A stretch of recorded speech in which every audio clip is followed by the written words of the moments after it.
एक बार की बात है, जंगल में एक आदमखोर भेड़िए का खौफ था। फिर उसने 3 लोगों पर हमला करके उन्हें भी अपने जैसा बना लिया। फिर एक दिन वो आदमखोर भेड़िए एक आदमी का पीछा करते करते गुफा में चले जाते हैं। तभी मौका देखकर गांव वाले गुफा का मुंह एक बड़े पत्थर से बंद कर देते हैं, जिससे वो सब आदमखोर भेड़िए उस गुफा में कैद हो जाते हैं। फिर गांव वाले उस पत्थर पर पेंट से लिख देते हैं कि इस पत्थर को हटाना सख्त मना है। फिर कुछ दिन तो गांव में शांति रहती है, लेकिन वो शांति ज्यादा दिनों तक नहीं रहती। फिर मॉनसून आता है और बहुत बारिश होती है। बारिश ज्यादा होने की वजह से गांव की सारी नदियों में बाढ़ आ जाती है और उस बाढ़ के पानी में वो गुफा के सारे पत्थर भी बह जाते हैं। फिर कुछ दिनों में बारिश बंद हो जाती है। फिर कुछ दिनों बाद शहर से 2 दोस्त गांव में ट्रैकिंग करने आते हैं। फिर वो लोग ट्रैक करते करते उस गुफा के पास पहुंचते हैं। अरे राजेश, आज तो ट्रैक करके मजा ही आ गया। तभी फिर से बारिश शुरू हो जाती है। अरे ये बारिश भी ना, अब की बार तो कुछ ज्यादा ही बारिश हो रही है। चलो उस गुफा में चलते हैं, फिर बारिश रुकते ही पहाड़ पर ऊपर की तरफ चलेंगे। फिर वो गुफा के अंदर जाने लगते हैं। वहाँ बहुत अंधेरा होता है। अरे सुरेश भाई, ये बदबू कैसी है? लगता है कोई जानवर मरा पड़ा हुआ है यहाँ। तभी अंधेरे में सुरेश को किसी चीज से ठोकर लगती है और वो गिर पड़ता है। आह! अरे ये अंधेरे में कौन कमबख्त लेटा हुआ है? आहा! अरे मेरा तो पैर ही टूट गया। फिर वो दोनों थोड़ा ध्यान से देखते हैं तो उनके होश उड़ जाते हैं। वहाँ आदमखोर भेड़ियों की लाश पड़ी होती है। अरे मर गए रे। अरे भाई, ये क्या चीज है? ये कोई इंसान तो नहीं लगते। भाई ये तो आधे मानव और आधे भेड़िए हैं। राजेश भाई जल्दी निकलो यहाँ से, मुझे तो बहुत डर लग रहा है। अरे डरो नहीं, ये देखो, ये चारों तो मरे हुए हैं। इनसे डरने की जरूरत नहीं है। आज तक किसी ने ऐसा कुछ नहीं देखा है।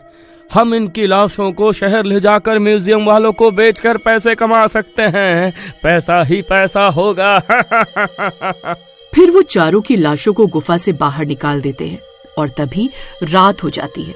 फिर वो दोनों वहीं टेंट लगाकर आराम करने लगते हैं। फिर आधी रात होते ही जैसे ही पूरा चांद बादलों से निकलता है तो उसकी रोशनी उन आदमखोर भेड़ियों पर पड़ती है। तभी उन भेड़ियों का शरीर जोर जोर से कांपने लगता है और वो गुर्राने लगते हैं।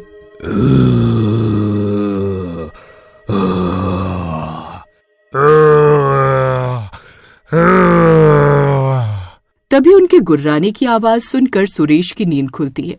अरे ये कैसी आवाज है? अरे राजेश भाई जल्दी उठो, लगता है बाहर कोई जंगली जानवर आ गया है। बहुत डरावनी डरावनी आवाजें निकाल रहा है। फिर वो दोनों टेंट से झांक कर देखते हैं तो उनकी आंखें फटी की फटी रह जाती हैं। भेड़िए, अरे मर गए। सुरेश भाई, ये कमबख्त आदमखोर भेड़िए तो जिंदा हो गए। तुम तो कह रहे थे कि ये चारों मरे हुए हैं। अरे अब क्या करें?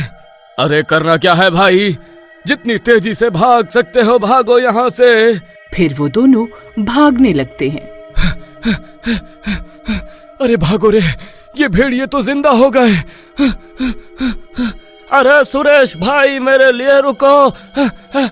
अरे मर गए रे। अरे हम ये कहाँ फंस गए? तभी एक भेड़िया सुरेश के ऊपर कूदता है और उस पर हमला कर देता है और दूसरा भेड़िया राजेश को नीचे गिरा देता है। फिर वो चारों आदमखोर भेड़िए अपने सालों की प्यास बुझाते हैं और उन दोनों को खा जाते हैं। फिर दोनों को खाने के बाद वो इंसानों को सूंघते सूंघते गांव पहुंच जाते हैं। गांव में सब सो रहे होते हैं। तभी गांव के कुत्ते जोर जोर से भौंकना चालू कर देते हैं। ओहो, अरे आज ये कुत्तों को क्या हो गया? सारी नींद ही खराब कर दी। फिर वो कुछ देर इंतजार करता है, लेकिन कुत्तों का भौंकना बंद नहीं होता। अरे यार, इतनी रात हो गई, ये तो भौंकना ही बंद नहीं कर रहे हैं। जरा देखूं तो सही, आखिर माजरा क्या है? फिर कालिया खिड़की से झांक कर देखता है तो दूर उसे 4 आदमखोर भेड़िए दिखाई देते हैं। उन्हें देखकर उसके होश उड़ जाते हैं। अरे नहीं, अरे यह तो वही आदमखोर भेड़िए हैं जिसके बारे में गांव वाले बातें करते थे। लेकिन वो तो कह रहे थे कि उन्हें गुफा में कैद कर दिया था। अरे ये बाहर कैसे? फिर वो भेड़िए लोगों के घरों में झांक झांक कर अपने शिकार की तलाश में जुट जाते हैं। तभी गांव का एक शराबी देर रात वहां से गुजर रहा होता है। थोड़ी सी जो पीली है, अरे चोरी तो नहीं की है। वो शीला, अरे रानो, भेड़िया। अरे कम बखत ये क्या चीज है भाई? ये तो आधे इंसान और आधे भेड़िए हैं। अरे मर गया रे, ये क्या देख लिया मैंने, अब क्या करूं? तभी उन भेड़ियों की नजर ललिया पर पड़ती है। कालिया सब खिड़की से देख रहा होता है। अरे ललिया भाई, जल्दी भागो, वहां से भागो। अरे मर गया रे, अरे ये नास मिटे कहाँ से आ गए? ओ भेड़िए इधर देखो, मैं यहाँ हूँ। तभी उन भेड़ियों का ध्यान ललिया से हट जाता है और उसे भागने का मौका मिल जाता है। अरे भाग्यवान, अरे जल्दी दरवाजा खोलो, अरे खोलो दरवाजा। ललिया जोर जोर से दरवाजा पीटने लगता है, लेकिन उसकी पत्नी घोड़े बेचकर सो रही होती है। अरे कम बखत, अरे अपने पति को मरा हुआ देखना चाहती है क्या? अरे जल्दी दरवाजा खोल। अजी आ रही हूँ। इतनी जोर जोर से दरवाजा क्यों पीट रहे हो? इनका तो रोज रोज का यही तमाशा हो गया है। फिर पूनम दरवाजा खोलती है और ललिया जल्दी से अंदर घुसकर दरवाजा बंद कर लेता है। अरे नास मिट्टी, दरवाजा क्यों नहीं खोल रही थी? हाँ अजी, एक बार मुझसे और बदतमीजी से बात की ना तो वापस घर से बाहर फेंक दूंगी। हाँ अरे अरे मैं तो मजाक कर रहा था, तुम तो बुरा मान गई। तभी वो भेड़िए ललिया का पीछा करते करते उसके घर के बाहर पहुंच जाते हैं। अजी, ये कैसी आवाजें आ रही हैं जी? फिर पूनम खिड़की से देखती है तो उसके होश उड़ जाते हैं। अरे कमबख्त, ये अपने साथ आज किन्हें ले आया? अरे मर गए रे, ये तो कोई शैतान लग रहे हैं। फिर वो सब भेड़िए उनके घर का दरवाजा तोड़ने लगते हैं।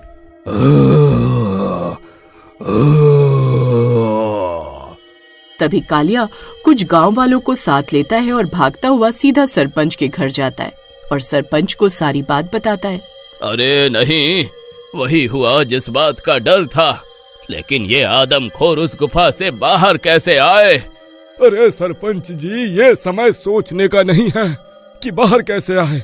अब हमें मिलकर ये सोचना होगा कि इनको खत्म कैसे करें। सरपंच तुरंत गांव के सभी मर्दों को इकट्ठा करता है। सुनो सब लोग, आज अगर हम एकजुट नहीं हुए तो ये पूरी बस्ती खा जाएंगे। हमें वही करना होगा जो हमारे बुजुर्गों ने कहा था। पुरानी गुफा के द्वार को फिर से बंद करना होगा और इनको वहीं कैद करना होगा। गांव वाले मशाले, भाले और बड़े बड़े पत्थर, रस्सियां लेकर गुफा की तरफ भागते हैं ताकि फिर से उसे बंद कर सके। इसी बीच भेड़िए ललिया के घर का दरवाजा तोड़कर अंदर घुस जाते हैं। ललिया और पूनम किसी तरह पीछे के दरवाजे से भाग निकलते हैं। अरे भागो रे। अजी मेरे लिए रुको जी। पता नहीं आज किसका मुंह देखकर उठी थी। आज का तो दिन ही खराब है। अरे रुक नास मिटे, अकेला छोड़कर कहाँ भाग रहा है? भेड़ियों की आवाज से अब पूरा गांव जाग जाता है। भेड़िए अब खुलेआम सड़कों पर गुर्राते हुए दौड़ रहे होते हैं। बच्चों और बकरियों को पकड़ने की कोशिश करने लगते हैं।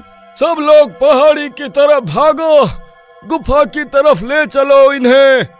गांव वाले मशाले हिलाते हुए भेड़ियों को उकसाते हैं।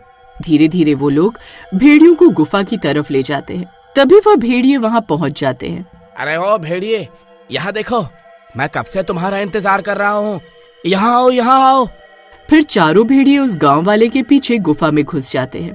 सरपंच जी, भेड़िया गुफा के अंदर पहुंच गए हैं, जल्दी से गुफा का मुंह बंद कर दो। जल्दी करो भाइयों, जल्दी। चांद निकलने से पहले हमें उन्हें कैद करना होगा, वरना ये और ताकतवर हो जाएंगे। फिर गांव वाले तुरंत भारी पत्थरों से गुफा का मुंह बंद कर देते हैं।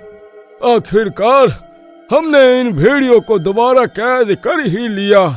लेकिन कब तक हम उन्हें कैद में रख पाएंगे? अरे ये कभी ना कभी आजाद हो गए तो हम क्या करेंगे? फिर गांव वाले इसी डर के साथ पत्थर पर लिख देते हैं, ये पत्थर हटाना मना है।